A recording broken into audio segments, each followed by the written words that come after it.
Head স্যারের আমরা যে সমস্ত দুর্নীতিগুলো ধরতে পেরেছি সেগুলো নিয়ে হাইকোর্টে কেস চলছে। সেই কেস তুলে নেওয়ার জন্য দীর্ঘদিন ধরে আমাদের উপর চাপ সৃষ্টি করা হচ্ছিল এবং বলাই হচ্ছিল যে আমাদেরকে মারা হবে।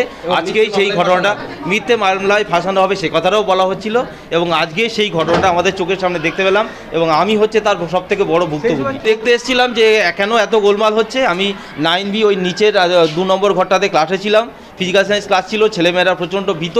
সেই সময় আমি উপরে আসি, দেখি ভিতরে এরকম গোলমাল চলছে এবং সেই মুহূর্তে আমাকে প্রচণ্ড মারধর করা হয়। নরেন্দ্রপুর কাণ্ডে প্রধান শিক্ষকের গ্রেফতারের দাবিতে থানা ঘেরাও এবার আক্রান্ত শিক্ষকদের। ক্লাস চলাকালীন আজ স্কুলে ঢুকে শিক্ষক শিক্ষিকাদের বেধড়ক মারধর করা হয়, টিচার্স রুমে ঢুকে তাণ্ডব ভাঙচুর চালানো হয়। এই মুহূর্তে আমাদের প্রতিনিধি রঞ্জিত হালদার সরাসরি রয়েছেন আমাদের সঙ্গে। রঞ্জিত, আজ নরেন্দ্রপুরে যে নজিরবিহীন ঘটনা ঘটেছে, শিক্ষক শিক্ষিকাদের মারধর করা হয়েছে, যেভাবে তাণ্ডব চলেছে, সেই ঘটনা এখনো কাউকে গ্রেফতার করা হয়নি। আর এবার প্রধান শিক্ষকের গ্রেফতারের দাবি করছেন শিক্ষকরা। কি বলছেন তারা? দেখো, কিছুক্ষণ আগে পর্যন্ত এই নরেন্দ্রপুর থানার সামনে এখনো পর্যন্ত দাঁড়িয়ে রয়েছেন আক্রান্ত যে সমস্ত শিক্ষক শিক্ষিকারা রয়েছেন। তারা অভিযোগ দায়ের করেছেন এবং এই স্কুলের প্রধান শিক্ষকের গ্রেপ্তারের দাবি তুলে কিন্তু তারা বিক্ষোভ দেখাচ্ছিলেন কিছুক্ষণ আগে পর্যন্ত। এখনো পর্যন্ত তারা রয়েছে নরেন্দ্রপুর থানার সামনে। তোমাকে আরেকটি তথ্য আমি দিয়ে রাখবো যে কিছুক্ষণ আগেই এই ঘটনার এফআইআর শুরু হয়েছে নরেন্দ্রপুর থানায়, যেখানে 4 জনের নাম উঠে আসছে। এই যে এফআইআর কপি, সেখানে কিন্তু প্রধান শিক্ষক 1 নম্বর লিস্টের নাম রয়েছে। 4 জনের বিরুদ্ধে অভিযোগ রয়েছে, তার মধ্যে 1 নম্বরে রয়েছে এই প্রধান শিক্ষকের নাম শাহেদ ইমতাইজ আহমেদ।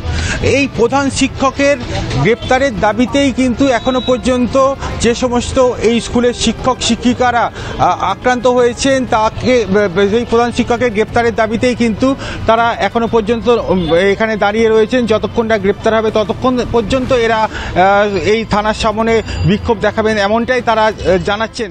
কোনো তৃণমূল কংগ্রেসের কোনো কেউ জানি জনগণ গিয়েছে, এখানে দলের কোনো ব্যাপার নেই। আপনারা দেখেছেন বিষ্ণুপুর দিয়েও লোকজন এসছে, সব জায়গাতে যাদের বাচ্চারা পড়ে গার্জেন প্রতিনিধিত্ব এসেছিল তারাই করেছে।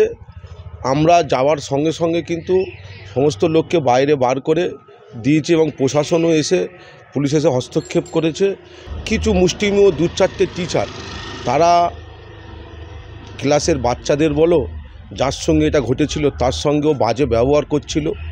প্রশাসন যখন হস্তক্ষেপ করে তখন প্রশাসনের দেখবে, তারা নিজেরা আইনটা হাতে তুলে নিয়ে সাফাই দিচ্ছিল ওই স্যারের জন্য।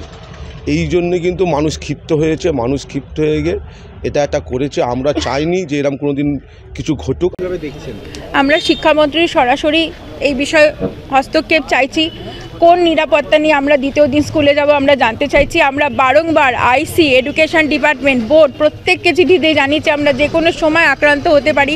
আমরা কেস করেছি বলে আমাদের উপর এরকম অত্যাচার হচ্ছে। কেস তুলে নেওয়ার জন্য সিম খুলে নিয়ে চলে গেছে, এইভাবে ফোনটাকে আমার ভেঙে দিয়েছে, এইভাবে আছে ফোনটা ভেঙে দিয়েছে। এই দেখুন, এই দেখুন, এইভাবে কি না ওদের মনে হচ্ছিল এখান থেকে ছবি তোলা হয়। অলোক নাড়ুর পরিচয় কি? অলোক নাড়ুক আগে এই স্কুলের ম্যানেজমেন্ট কমিটির সদস্য ছিলেন এবং আমাদের স্কুলে বছর দুয়েক একটি শাড়ি বিতর্ক হয়, তখনও কিন্তু উনি সরাসরি এসে হেডমাস্টারের সঙ্গে মিশে আমাদের থ্রেট করে গেছিলেন